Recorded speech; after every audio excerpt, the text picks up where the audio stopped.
नमस्ते दोस्तों, मैं हूं डॉक्टर सुनील पाटीदार और आज हम बात करेंगे एक ऐसी हेल्थ कंडीशन के बारे में जो कि आजकल काफ़ी कॉमन होती जा रही है। जी हां, हम बात कर रहे हैं हाइपोथायराइडिज्म की। दोस्तों, अगर आपको डेली थकान महसूस होती है, यदि आपको वेट गेन हो रहा है और आपको मूड स्विंग ज़्यादा होने लगे हैं, तो ये जो समस्या है हाइपोथायराइडिज्म के सिम्टम्स हो सकते हैं।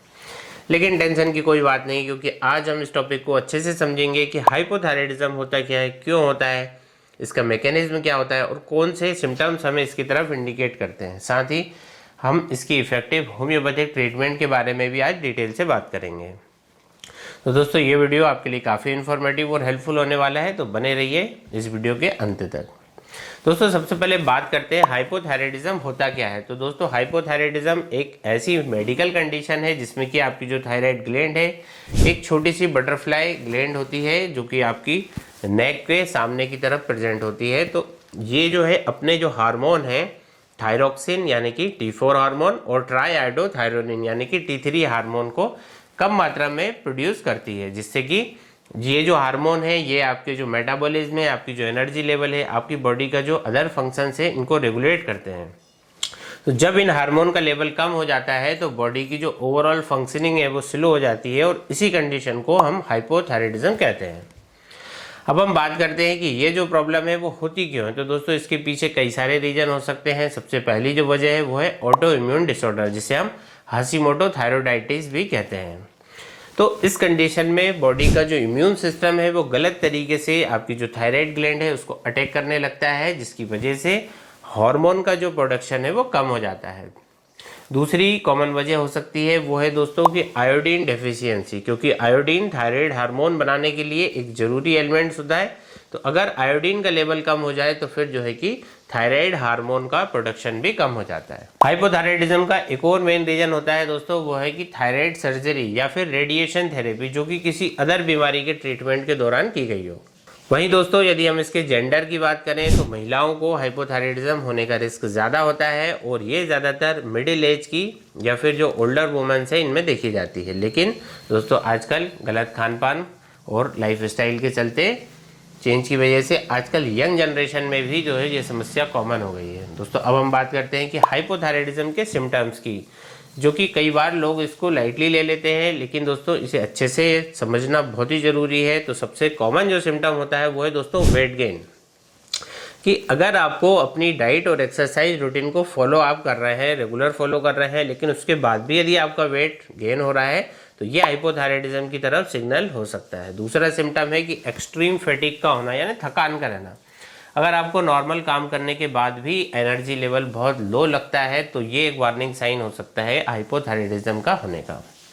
और भी दोस्तों कुछ कॉमन सिम्टम्स होते हैं, जैसे कि हेयर फॉल होना, ड्राई स्किन का हो जाना, ब्रिटल नेल्स हो जाना। तो ये आपके दोस्तों अदर सिम्टम होते हैं जो थायराइड की तरफ इशारा करते हैं। दोस्तों, आपके जो बाल हैं वो पतले होने लगते हैं और ज़्यादा गिरने लग जाते हैं, और जो स्किन दोस्तों काफ़ी डल हो जाती है, फ्लेकी सी लगती है। और आपको अपने जो थायराइड हेल्थ है दोस्तों, इसको रेगुलर आपको चेक जरूर से कराना चाहिए यदि आपको इस तरह के सिम्टम आ रहे हैं।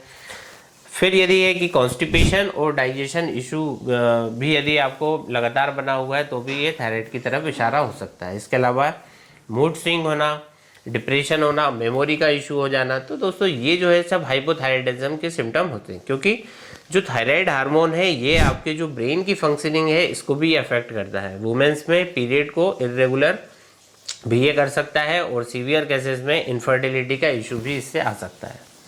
दोस्तों, अब तक हमने हाइपोथायराइडिज्म को समझा, अब हम आपको बताते हैं इसके होम्योपैथिक ट्रीटमेंट के बारे में। तो दोस्तों, होम्योपैथी का फोकस होता है कि रूट कॉज को ट्रीट करना और बॉडी की जो नेचुरल हीलिंग प्रोसेस है उसे सपोर्ट करना। तो आइए हाइपोथायराइडिज्म के लिए कुछ बेस्ट होम्योपैथिक मेडिसिन के बारे में डिटेल से समझते हैं। सबसे पहले बात करते हैं आयोडम 1M की। ये जो मेडिसिन है उन लोगों के लिए इफेक्टिव है जिन्हें कि एक्सट्रीम फैटिग फील होता है, जिनका कि वेट लगातार बढ़ता जा रहा है, और अगर आपको एपिटाइट आपकी अच्छी है और आपको वेट गेन भी तेजी से यदि हो रहा है तो फिर आयोडम 1M एक पावरफुल ऑप्शन होता है। इस मेडिसिन को जनरली हम वीकली देते हैं, 2 ड्रॉप्स का एक डोज रहता है, सप्ताह में एक बार लेना होता है। लेकिन फिर भी दोस्तों डोज का जो शेड्यूल है आपके केस की सीवियरिटी के हिसाब से आपके होम्योपैथिक डॉक्टर आपके लिए डिसाइड करेंगे। दूसरी इंपॉर्टेंट मेडिसिन है दोस्तों वह है थायरोडिनम 30। ये उन लोगों के लिए बेनिफिशियल होती है जिनके की थायराइड ग्लैंड का फंक्शन बहुत स्लो हो गया है और सिम्टम उन्हें आ रहे हैं जैसे कि उन्हें फैटिग हो रहा है, कोल्ड से इंटॉलरेंस हो रहा है और उनका जो मेटाबॉलिज्म है काफ़ी स्लो हो रहा है।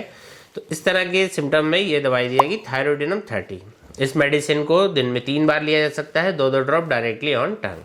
और दोस्तों आपको फिर ग्रेजुअली इसमें इम्प्रूवमेंट आपका महसूस होने लग जाता है। अगर आप इमोशनली बहुत ज़्यादा सेंसिटिव फील करते हैं और आपको वाटर रिटेंशन या फिर स्वेलिंग की कंप्लेंट ज़्यादा होती है तो फिर ऐसे में आपको नेट्रम्ब्यूट 30 एक इफेक्टिव मेडिसिन का ऑप्शन होता है। यह मेडिसिन उन लोगों के लिए परफेक्ट है जिनके हाइपोथायराइडिज्म के जो सिम्टम है स्ट्रेस और इमोशनल इम्बैलेंस की वजह से ट्रिगर होते हैं।